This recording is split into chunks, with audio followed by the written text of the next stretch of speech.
Atos capítulo 13.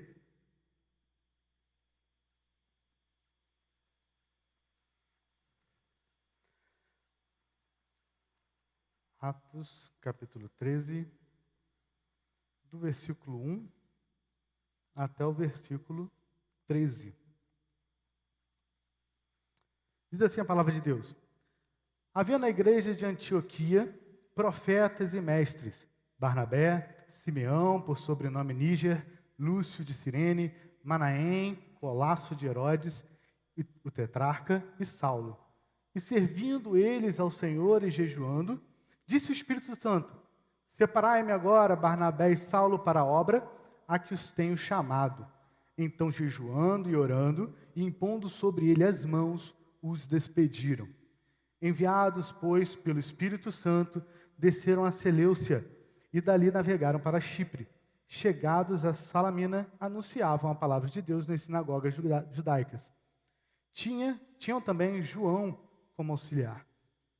Havendo atravessado toda a ilha de Pafos, encontraram certo judeu, mágico, falso profeta, de nome Bar-Jesus, o qual estava com o procônsul Sérgio Paulo, que era homem inteligente.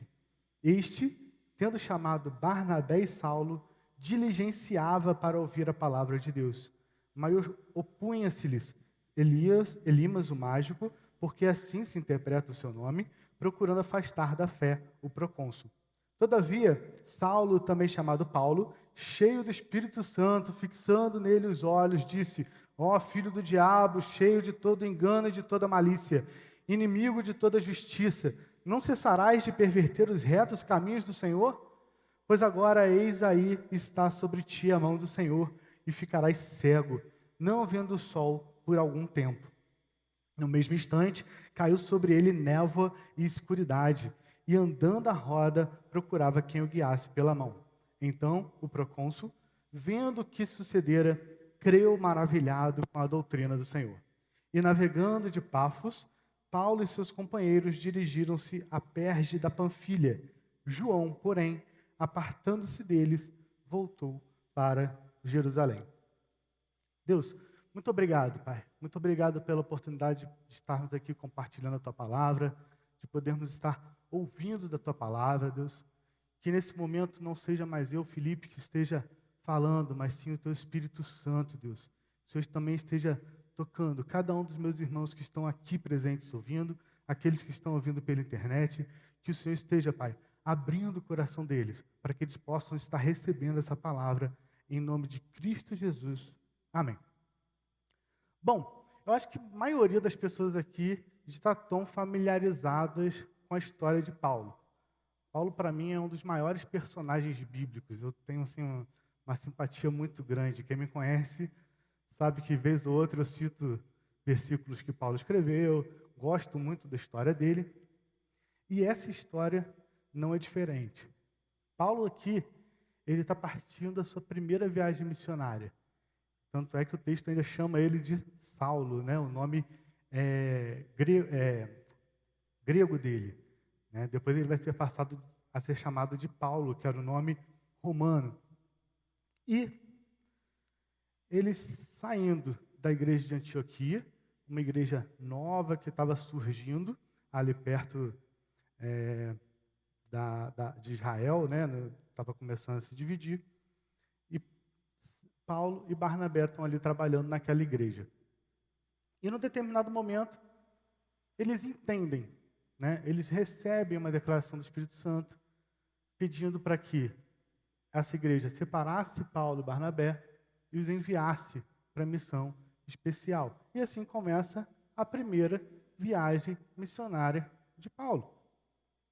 Só que antes disso, se você for voltar um pouquinho, é importante para a gente, para nossa palavra hoje, voltar um pouquinho e a gente lembrar como foi a conversão de Paulo. Paulo, perseguidor de judeus, né, pegou ordens com o sumo sacerdote para perseguir, prender e levar os crentes, aqueles que se convertiam ao cristianismo, de volta para Jerusalém para serem punidos. E no caminho para Damasco, que era a cidade onde ele estava indo, uma forte luz aparece, Paulo fica cego, cai do cavalo, e aquela luz fala com Paulo, aquela famosa frase: Paulo, Paulo, por que me persegues? E Paulo entende que é Jesus Cristo que está ali. Ele se converte, se arrepende de seus pecados, né? Segue até Damasco. Depois a sua cegueira vai ser curada. Ele volta para Jerusalém, onde se encontra com os discípulos que estavam com medo dele. E quem leva Paulo até os discípulos em Jerusalém é justamente Barnabé, o companheiro de viagem de Paulo. Ali em Jerusalém, Paulo começa a pregar, muito afoitamente até, né? Diz que ele discutia com os helenistas, os estudiosos da época, ele discutia de igual para igual, e os judeus, não aguentando mais isso, resolvem querer matar Paulo. Então Paulo tem que fugir de Jerusalém.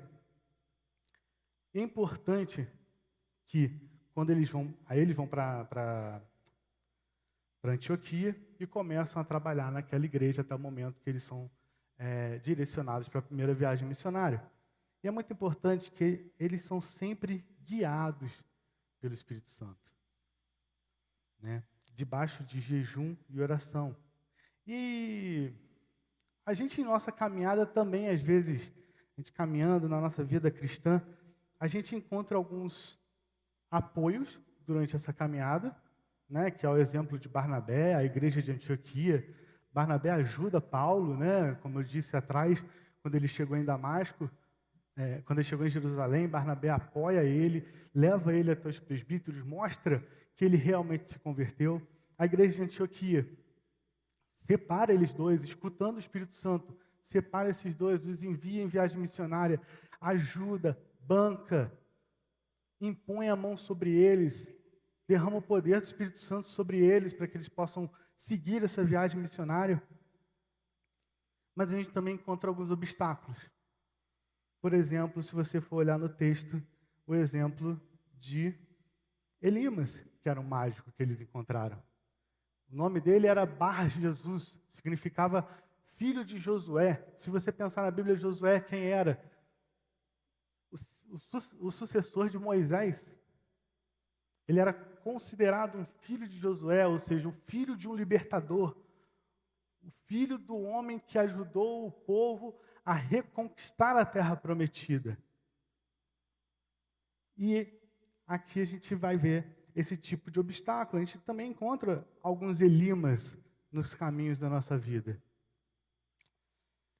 E a gente também tem algumas surpresas que vai ser reveladas mais para frente. A gente não sabe se ele é um obstáculo, a gente não sabe se é um apoio. É uma surpresa, como é o caso desse auxiliar que estava com ele, chamado João, que a gente vai ver aqui. Então, hoje eu queria falar um pouquinho com vocês sobre como a gente ser cego espirituais. Existem alguns tipos de cegueira espiritual que são reveladas aqui nesse texto. Existem três tipos de cegos espirituais. Primeiro, é o que enxergava, ou achava que enxergava, e passou a não mais enxergar. O Elimas, ou Bar-Jesus, como já disse, filho de Josué, a primeira coisa que no texto, no versículo 6, vai dizer assim: havendo atravessado toda a ilha até Pafos, encontraram um certo judeu. Então, a primeira característica que mostra para a gente sobre Elimas é que ele era judeu. O que se subentende-se por um cara que era judeu? Ele foi criado debaixo da lei, ele conhecia a palavra revelada de Deus, pelo menos até o Antigo Testamento. O Novo Testamento estava sendo escrito, né, como a gente pode ver, mas ele conhecia o Antigo Testamento, ele conhecia a lei de Moisés, ele conhecia os livros históricos, ele conhecia os profetas. Ele era judeu. Então você começa a pensar assim: pô, encontrei um homem judeu na minha viagem missionária. Esse cara provavelmente está do meu lado, certo? Errado. certo judeu, vírgula, mágico. Gente, a magia era completamente proibida pela lei mosaica, pela lei de Moisés, pela lei de Deus. Né? Os mágicos, os feiticeiros, eles eram excluídos da arraial. E esse cara, apesar dele ser judeu, ele era mágico.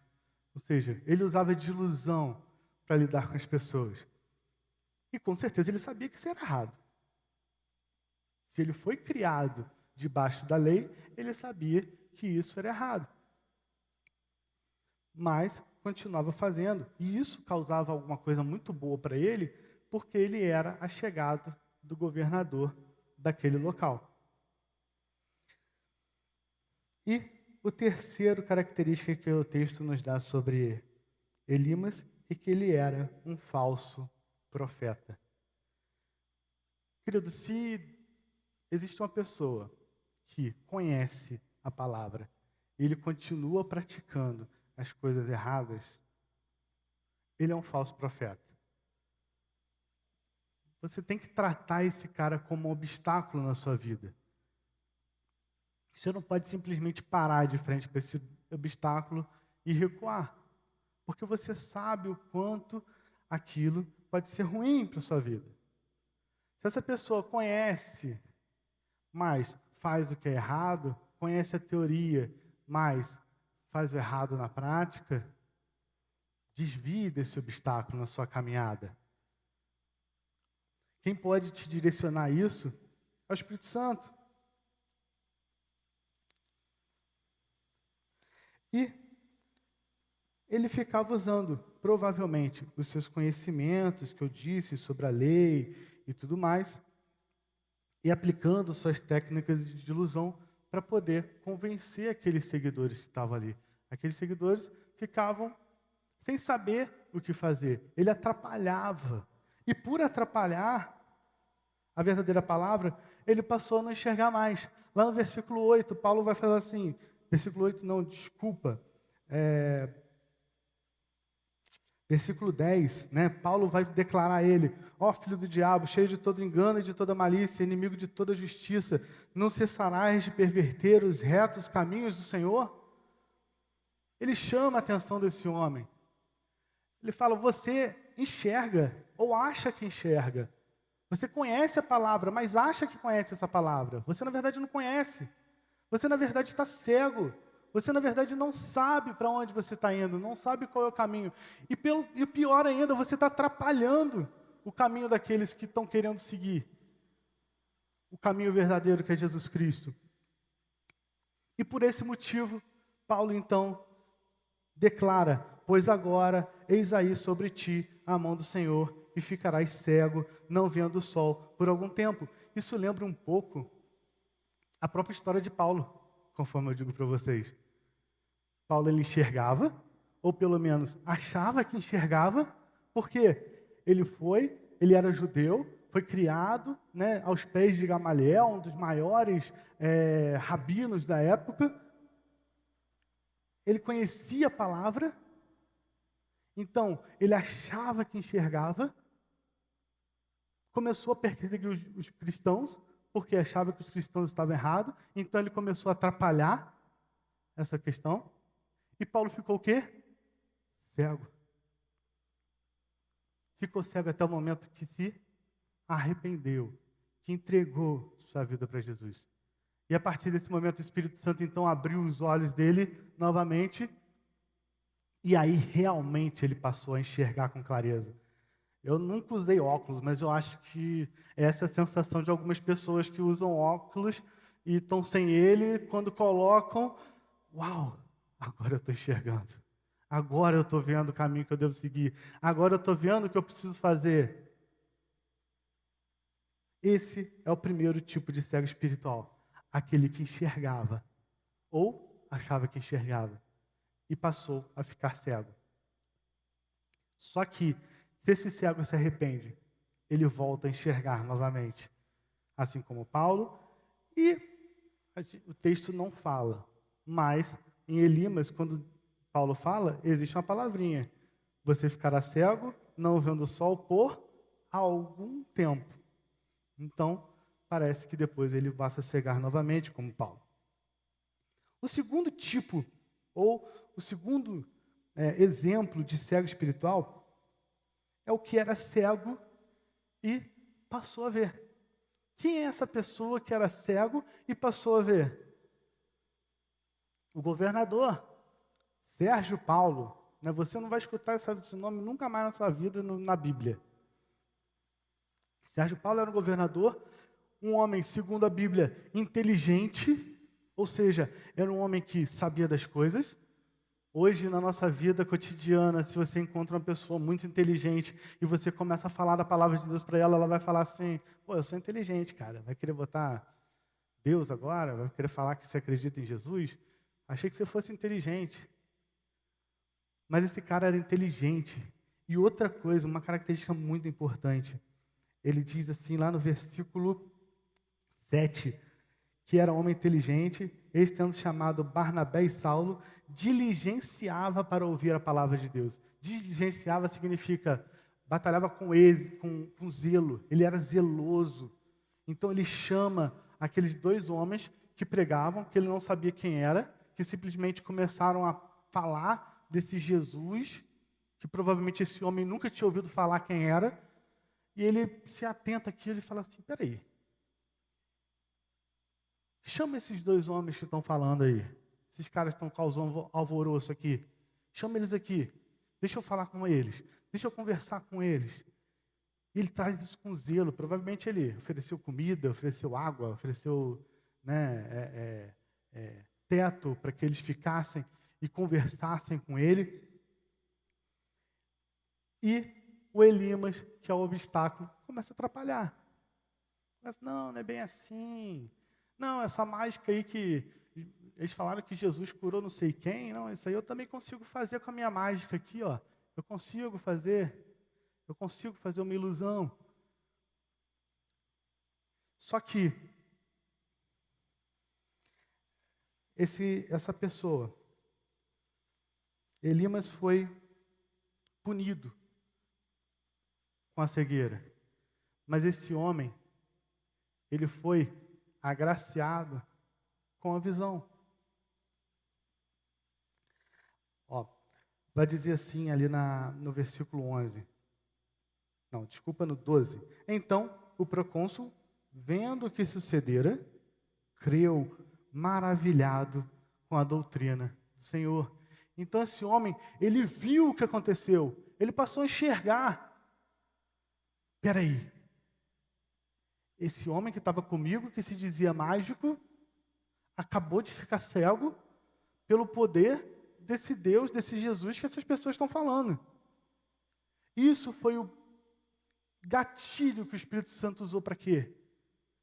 Mostrar, abrir a visão daquele homem e ele passou a enxergar, mostrando o poder de Deus, adorando ao Senhor.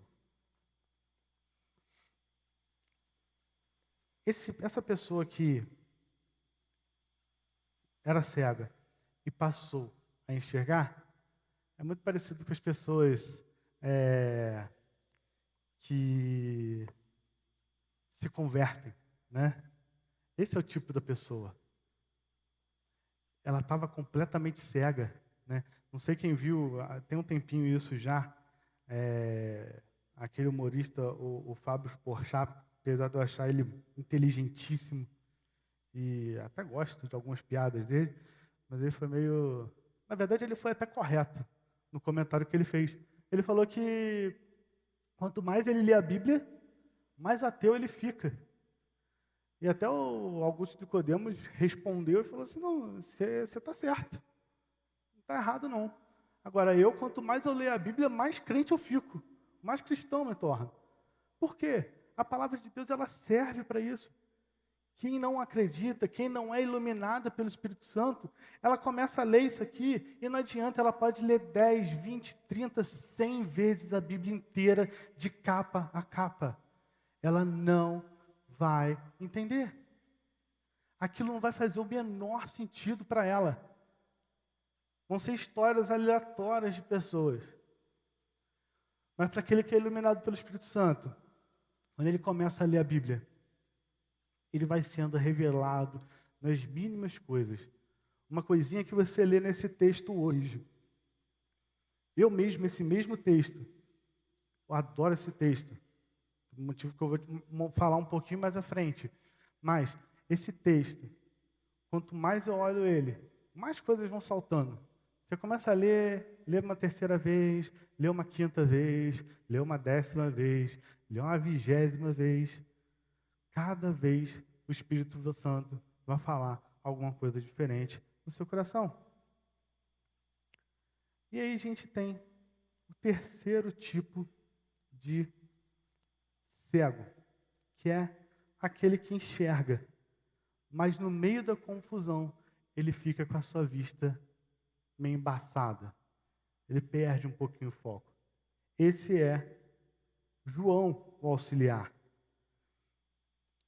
No versículo 13. E, navegando de Pafos, Paulo e seus companheiros dirigiram-se a Perge da Panfilha. João, porém, apartando-se deles, voltou para Jerusalém. Eu não sei que quem sabe quem é esse João que eles estão falando aí. Né? Lá no meio eles vão falar assim, eles tinham o João como auxiliar. Aqui vai falar que João voltou para Jerusalém. Esse João é o João Marcos. Continua sem saber quem é? João Marcos é o seguinte, ele provavelmente era sobrinho de Barnabé. Segundo os historiadores, ele era sobrinho de Barnabé, o companheiro de Paulo na viagem. Ele era um jovem que começou a viajar com Paulo e Barnabé para treinar, para ir acompanhar o cara. Era um seminarista, né, igual a gente, né? A gente acompanha o pastor, os 3 seminaristas aqui da igreja, a gente fica acompanhando o pastor, vê como é que ele faz, vai pegando o jeito, vai pegando os 3 jeitos dele, tá? E João Marcos era um tipo de seminarista. Só que ele se viu no meio de uma confusão muito grande. Importante também, alguns historiadores dizem que João Marcos, ele provavelmente foi na casa da mãe dele a última Santa Ceia que Jesus Cristo fez. Provavelmente foi na casa da mãe dele. E João Marcos, ele se viu no meio de uma confusão. Que confusão era essa? Cara, eles tinham acabado de sair para a primeira viagem missionária. Tudo indo muito bem, muito legal. Início, né, de projeto, tá todo mundo animado, feliz, contente. Eles viajam, pegam um barco, dá tudo certo. Eles chegam até a ilha de Chipre, começam a falar, pregar, falar de Deus. E dali a pouco chega um mágico e começa a debater com eles. E Paulo e Barnabé deixam aquele cara falar. Em determinado momento, Paulo toma a frente, porque teoricamente Paulo era o auxiliar de Barnabé, né? Ele não era o chefe da expedição missionária, mas Paulo toma a frente, dá uma determinada na cara do Elimas, o médico, do Elimas, o mágico, e realmente fala, olha só, você está falando contra a gente? Então agora o poder de Deus vai pesar em você. Você vai ficar cego e não vai ver o sol por algum tempo. E o cara fica cego. E eles saem dali, vamos continuar nossa viagem missionária. Está tudo certo, nada aconteceu. Imagina como ficou a cabeça de João Marcos. Ele falou assim, cara, o que eu estou fazendo aqui? Quem sou eu para falar um negócio desse? Vai que eu preciso dar uma indagada desse igual o Paulo fez. Como é que eu faço? Eu não tenho treinamento para isso. E qual é a resolução de João? Que ele fica com essa vista dele embaçada. Ele volta para Jerusalém. Quanto de nós também a gente às vezes não se assusta? A gente chega numa barreira, chega num obstáculo, chega nesse Elimas e a gente recua, a gente retrocede, a gente, não, peraí, deixa para lá. Eu não vou debater com esse cara.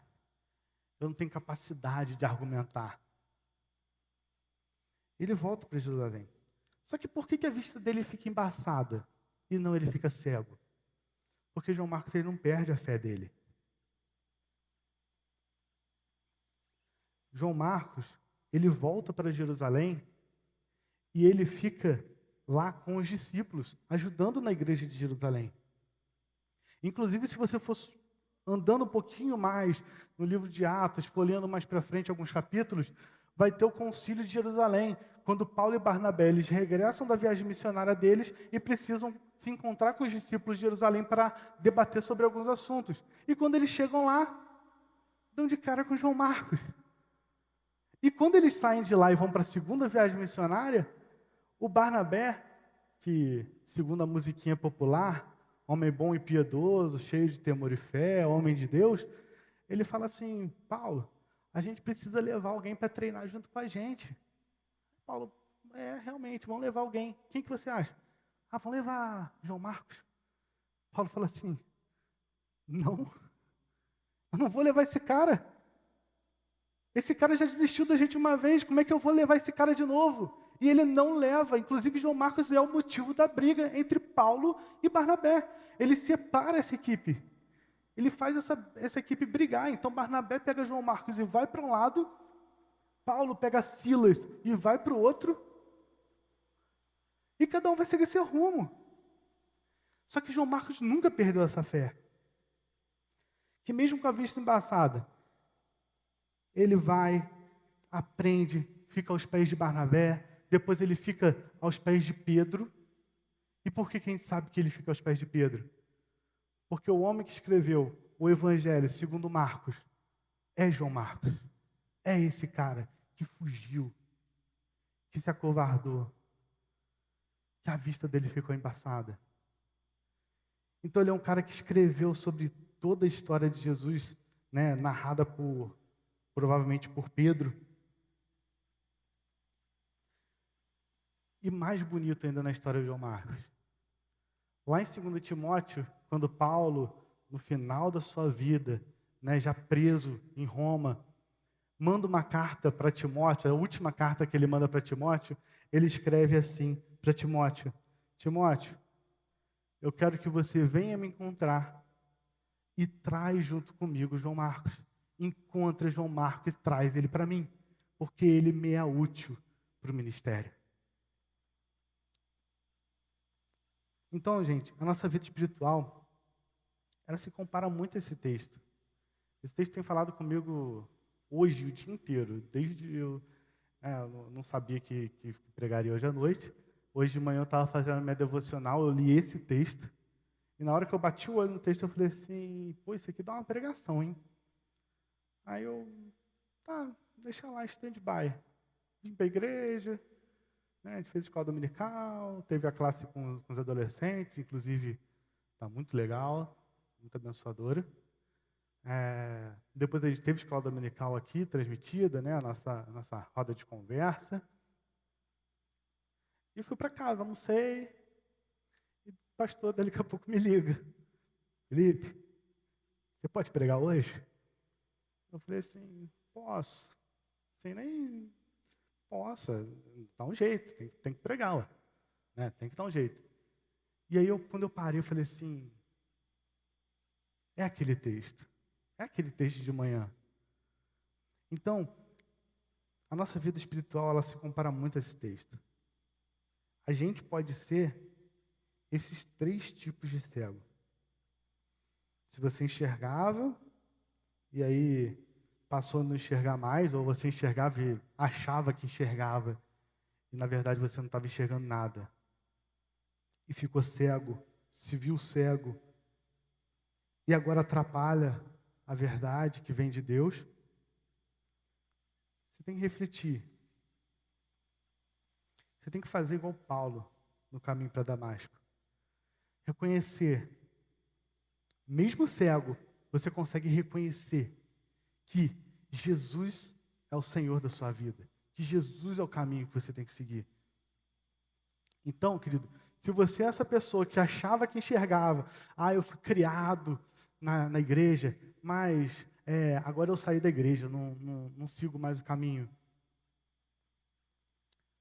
E eu só fico atrapalhando aqueles que querem seguir, falando assim: cara, você vai para a igreja, tem certeza? Eu já tive lá, hein? Tudo pecador. É mesmo, tudo pecador. Mas são pecadores redimidos, que é a diferença. Né? Então, se você é essa pessoa que enxergava ou achava que enxergava, ficou cego, se arrependa. Porque Deus vai trazer de novo a visão na sua vida, querido. Agora, se você é cego, nunca conheceu a palavra de Deus, nunca conheceu a luz que vem dos céus, acredite que você também cego consegue reconhecer que Jesus é o seu Salvador. Não espera Deus aparecer numa luz brilhante na sua vida e te deixar completamente ofuscado para você buscar a Ele. Entregue sua vida. Entenda que Ele pagou um preço amargo pela sua vida e comece a partir desse momento a enxergar as maravilhas da promessa de Deus para a sua vida. E a outra, que é o terceiro tipo, que você enxerga, mas você ficou com as vistas embaçadas, você ficou perdido no meio de uma confusão, se perdeu no meio de um tiroteio. A vida na igreja é assim. Você diversas vezes você se vê no meio de um tiroteio, no meio de uma confusão. Cada um fala uma coisa, você fica perdido. Você não sabe para que lado você ir. A sua visão, ela embaralha. Se você está se sentindo assim, faça igual João Marcos. Pelo menos mantenha a sua fé. Até a visão voltar ao normal. É igual quando você está deitado e levanta rápido. Você dá aquela tonteada ou mantém firme. Mantém o pé no chão. Que daqui a pouco essa visão vai passar. Confie no Senhor. Escute o Espírito Santo e deixe Ele redirecionar esse seu GPS. Tá? Tenha em mente que você sim pode ser útil para o ministério de Deus. Amém, queridos? Que Deus assim esteja abençoando nossas vidas. Se por algum motivo você está perdido, você está cego, Deus ofuscou sua visão, Deus embaralhou a sua visão, espera, confia, Deus tem o melhor para a sua vida. Em nome de Jesus, amém.